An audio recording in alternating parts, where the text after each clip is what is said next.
So first and foremost, just want to say it's an honor and pleasure to have you on the show. I was thinking about some of the all-time greats, and we always see some of the Instagram success where people feel like it's microwavable. Can you talk about your beginning and how you started to this great journey? Well, first of all, I'm excited to be here, so thank you for having me. I started playing ball when I was 7. And, excuse me, probably like a lot of girls, my story is very similar in I grew up playing with my brothers, my 2 older brothers, because I could never find enough girls that were interested in playing basketball. And then the ones that I did find were just okay. Do you know what I mean? Like they weren't, they weren't all about hooping. They weren't all about ball. And I was like, I knew it at a young age that basketball was going to like change my life. I knew at a young age that there was something special I had in me to play basketball, and that is like where my journey started at the age of 7. Was it like just an instant connection to the game of basketball? Because some people need to know and hear this story. Like, it wasn't just smooth sailing right out the gate. Did you have like some adversity you had to go through? Yeah, you know, I grew up in a very small town, and my mom was so strict. It was myself, my 2 older brothers, and my mom. Dad wasn't in the picture. So my mom was strict as far as allowing me space to do anything, even when I got in high school. So the only way she would really let me leave the house is if I was going with my brothers to play basketball or going somewhere with her. But yeah, there were times when, because I didn't have the money to afford to travel like the big, back then we called it Little Dribblers in West Texas. It wasn't AAU. But we had a traveling squad and everything, but I didn't have the money to be able to travel with the team. So there were moments where my mom was like, you can't do this. It's gonna cost too much and we can't afford it. But even then, in her telling me no, that I couldn't do it, I always found a way to play basketball. I didn't have to be in the gym. I would play outside. I didn't even have to have a hoop. I would dribble on. That's crazy. I dribble on dirt. I dribbled on gravel. I would shoot just at the roof, anywhere, because that's how much I love the game. But there were a lot of challenges and a lot of obstacles and things that I had to overcome, which showed me that this was really my passion, and that was really. I felt like at a young age, that's really what God kind of put me on this earth to do, was to play basketball. It's crazy because you hear all the resources that exist today for kids and individuals. So these kids have personal trainers. Some kids go to the gym with the cones. And another legend in the association, Tim Hardaway, came on the show yesterday, and he was talking about growing up on the south side of Chicago and walking up the street just dribbling the basketball and using his imagination. Like you said, I didn't have a hoop. I didn't have certain things, but I just had that connection to the game. Can you go a little more in depth with that? You know, I couldn't imagine how good I probably could have been had I had all those with things. All the others, yeah. You know, I look at the kids today and I'm like, you're right. Trainers are at the age of 10, 11. Parents are hiring trainers for their kids, which I think is crazy. But everything they have, all these apps on the phone and social media, like anything they want to be able to train and to make themselves better, they have. I didn't know what that was, but I loved having a basketball in my hand. It was from the time I go to school, and when I got home, it was do my homework, and I was like, where's the ball, where's the ball? There were times where I would get it, and I didn't necessarily walk up and down the street because, again, my mom was really, really strict. But I would dribble like up and down my stairs, just trying to dribble 1, 2, until I could master it, like with my eyes closed. And it's crazy to me because I think a lot of the things, and you probably did it too, a lot of the ways that we trained or we worked on our game, I feel like really made me the player that I was, because it was difficult. Like it was harder to do some of those things that we did when you train versus, I think they have it so easy today, which I think is the reason why a lot of these kids are lazy when you talk about working hard, because everything is like right there for them. And so there aren't really a lot of adversity or a lot of challenges they have when you talk about trying to find somewhere to train. Yeah. So when you talk about that, who was your carrot? Who was someone that you was looking at like, I can identify with this individual and that's my measuring stick that I want to be like someday? You know, here's the crazy thing. Like I'm that person today that I get frustrated when people compare female players to male players, because I think there's so many great female players, and if we want to continue to grow our game, I think we have to start as women and as journalists, we have to start making those comparisons, saying so-and-so is like this female player versus a male player. But when I grew up, because I never had an opportunity to watch women play basketball, I had heard of the Ann Myers and the Nancy Liebermans and Lynette Woodards. I heard of Lynette because of the Harlem Globetrotters, right? But I never watched women play basketball on TV. Never seen them visually? No. Wow. I think I knew in my mind that there were women who played, but I never saw them. I saw Michael Jordan, right? That's who I watched. And that's who my mom watched. So my mom did not want me to play basketball when I was younger. No. Oh, no. That was like, no, basketball's for boys. And so even then I was like, huh? Like, who said that? So maybe that's why I never watched women, because my mom loved basketball, but not for me. So I grew up watching Michael Jordan, and I loved what he did on the court. But I think for me, it was more about, I saw this man who I felt was invincible, because he was that good to me. And I would watch everything he did on the offensive end, on the defensive end, and I just watched the whole package. And I seriously said, someday, I want to be the female version of who Michael Jordan is, right? But that's at the age of 7, 8, 9, 10. And today, when I hear people say that, it frustrates me, because I feel like it takes away from the talent that we have as women, because I think there are women who are hella good out there, and we should give them their props. No doubt. So when we was talking about the Mount Rushmore of, just basketball as a whole, and I remember we was down celebrating the Martin Luther King award ceremony together, and we shared that platform, and I told you, I feel like you're on the Mount Rushmore of basketball. Damn. Yeah, not just women, like you don't know what that did basketball. For me. Because you've been a trailblazer in this sport. So how do you feel when people recognize you as that individual? Karan, you're the first person to put me on Mount Rushmore. A lot of people have. I'm telling you, behind closed doors, these conversations happen all the time. They're like, she the GOAT. She the GOAT.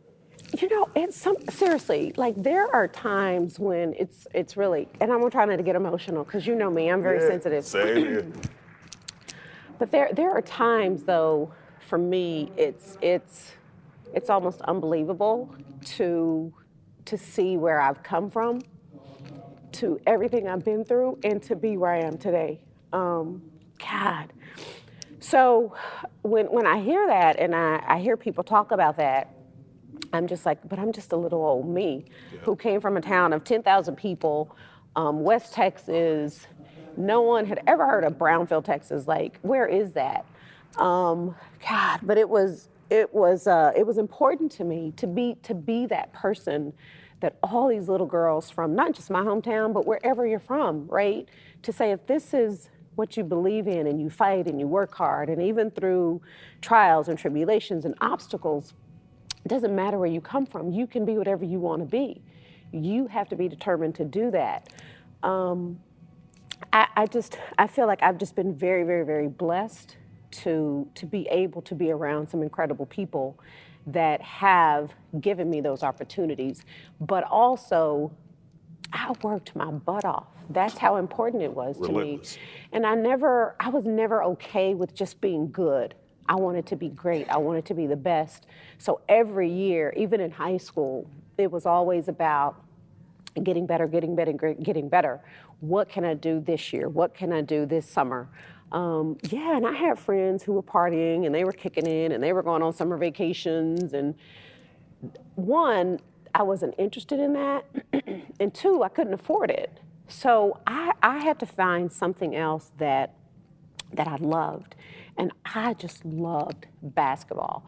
It also was a way for me to just focus on me. I didn't have to have anybody else around. I didn't have to have anybody in the gym with me. As long as it was me and the basketball, I was in a great space. Yeah, that's crazy. And also, you talked about watching Michael Jordan and seeing an individual that was invincible to partnering up and becoming the first female under his brand. Like, what was that like? Karan, you were like so really trying to make me cry. No, right that was now. crazy. Like you had the Air Swoops. Like, everybody was rocking those on the South Side where see. What? Yeah, rep it. I can't even sit here and tell you that that was something I dreamed of, right? Yeah. Like that wasn't a goal of mine growing up. I didn't sit and write my goals and say, thank you. I didn't sit and write my goals and say, okay, here are the things I'm going to achieve when I grow up. Have my own signature shoe was never on my list. Like, seriously, I wanted, my mom loved the Dallas Cowboys. So I wanted to be a Dallas Cowboys cheerleader. Oh, really? I was going to be, my ultimate goal was to be a Dallas Cowboys cheerleader or a flight attendant. Okay. Of all things. Like that's all I knew. That was a thing back in the day, Pan Am and all that. It was, right? Oh my God. And so it wasn't even be a professional basketball player. That wasn't a goal that I wrote down. And then as I got older and realized that I'm pretty good at this, that's when my mindset changed and said, like, let me see where this can take me, right? So to say when I had my own when I got my own shoe from Nike was like, just, even to this day, I can't find the words, right? I know that I grew up wearing ponies and Converse and Fila and LA Gear. Everything. Right? Everything but Nike. I could not afford Nike, didn't even know what it was, right? So when Nike approached me in 96, 97, about having a women's basketball shoe, because there weren't any women's basketball shoes out there. Yeah. So we sat down, had a conversation, and they said, we just want to get your thoughts and input on a women's basketball shoe. Like, if there was a women's basketball shoe out there, what would you want it to look like? How would you want it to feel? Like, what's important to you? So we sat down, had a conversation about, this is what I like in a shoe. Never in my mind was I thinking this is where we're headed. So they flew me out to Portland, Oregon, and we sat down and had this meeting. And now, mind you, I'm from a very small town, so me flying to Nike headquarters was huge. Yeah. I was just happy to be on the grounds of Nike headquarters. So we're sitting there having this conversation, and they said, okay, like, what do you think we should call this women's basketball shoe? I was like, I mean, I don't know. I know it'll be Nike something, right? Nike Air something. And I think even then they're just like, she really, like, Don't understand this like moment. she's dumb. No, they know you smart. They know you smart. No, I think they were thinking like she just doesn't get it, right? But I was still excited just to be engaged in this conversation. And so then they said to me, okay, so here's what you like, here's what you want it to look like, here's the color waves that you like. We're thinking about naming it after you. And so even I was like, oh, okay, that's cool, right? And they were like, no, like this will be your very own signature shoe, the Nike Air Swoops. I lost it. Like, I lost it. That is crazy. I bawled, I screamed, I cried. And then they looked at me and they said, so you're okay with that? My immediate mindset went from, oh my God, this is incredible, to now little girls can, when they walk in the store, they can say, do you have the Air Swoops? They don't have to say, do you have the Air Jordan? Yeah. And I love Michael Jordan, right? But the thought of these little girls, and even boys, but these little girls walking around with my shoe on. That you created. Man. And it wasn't until they came and took me and got my foot and did a mold of my foot, right, to start building the shoe. And I was like, every single person that puts this shoe on, they're walking or they're playing in my footsteps. Yeah. So all of those things I started thinking about, and I was like, this is important to me. Like I have paved the way for hopefully not only more opportunities like this, but bigger and better ones for all of these young girls who are coming behind me. True trailblazer, and also not just paving the way from the athletic standpoint with, marketability away from the game of basketball, but I look at you as a pioneer in this sense too, the first individual to sign with the WNBA. That's another milestone that you got in the side pocket. And how was that moment? I always think that I believe every single one of us, right? Like we're here for a reason. Some of us figure out what that is at an early age, and some of us it takes longer to figure that out. When I look at my life and I look at my career and I think of all the firsts, right? First female player to have a signature shoe, first player to sign with the WNBA, first player to have a triple-double, first player to be pregnant in the WNBA, have a son, come back, like all of those things. And I question it at first, and I'm like, why? Why? Like, why me? And somebody said to me, why not you? And so do I look at that and say there was a lot of pressure being the first? No.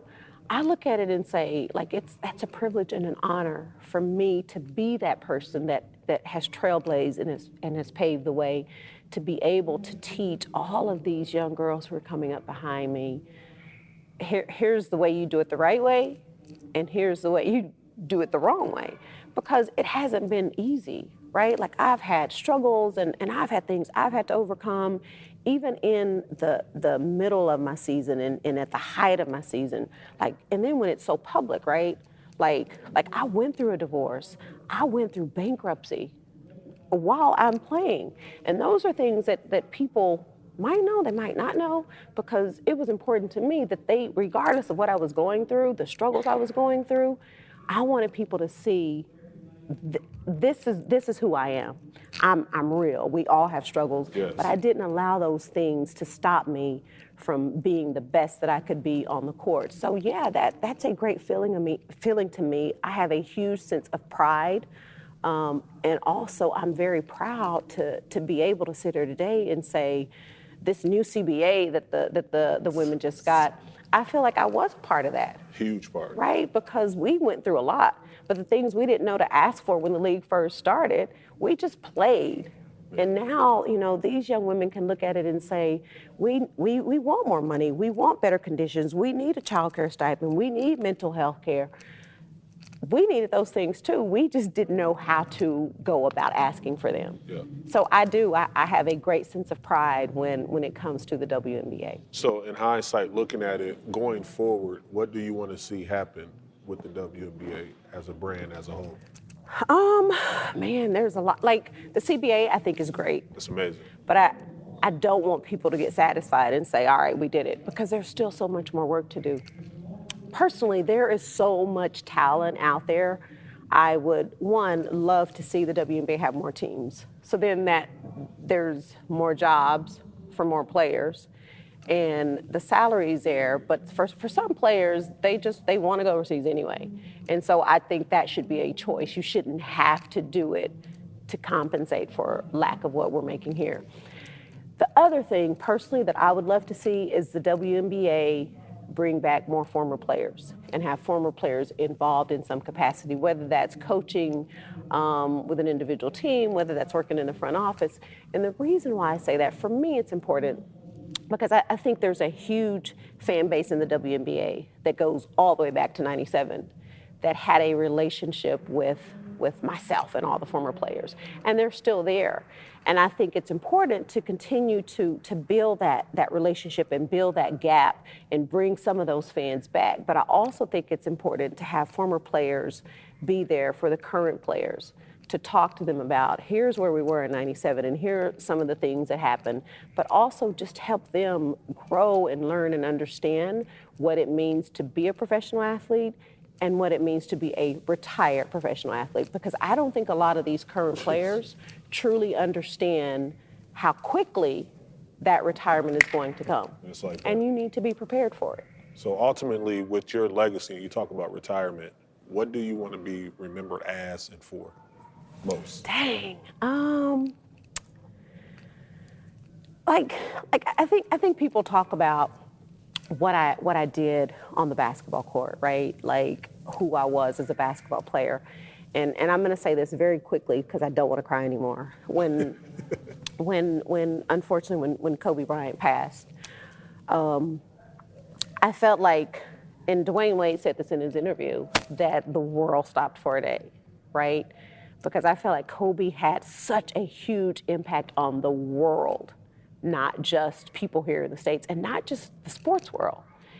And I want to, if I can touch and affect just half of the people he did, then I feel like I have done what I was supposed to do. So I don't want people to just remember me as a basketball player. I want people to say, when they're talking about me, and say, not only was she a good basketball player, but I was a good person. Like I cared about leaving something great for people coming behind me. And just being a great person in the community, because that's very important to me, being able to give back to my community and help teach our younger generation, because I think that's very important. And last one for me, just with All-Star Weekend being here in Chicago, what are you looking forward to seeing? My bed. Your bed? You were running around crazy. You know, here's what I love. 20 years ago, I would have said, man, I got to go to every single party, right? Yeah. Every single party. Now, I honestly look forward to just reconnecting with people, networking, and seeing all the legends. Like for me, it's an amazing opportunity to just see so much greatness in one place, and just having an opportunity to sit down, talk to people, even if it's just for 30 minutes, and just kind of reconnect and see what everybody's doing, and hang out with my cousin. Yeah, it was a pleasure and honor to have you on my show. Thank you. And look, it's a family affair, as you heard. It's my cousin right here. So we represent, tune in, and appreciate you. You're welcome. Thank you for having me. Thank you.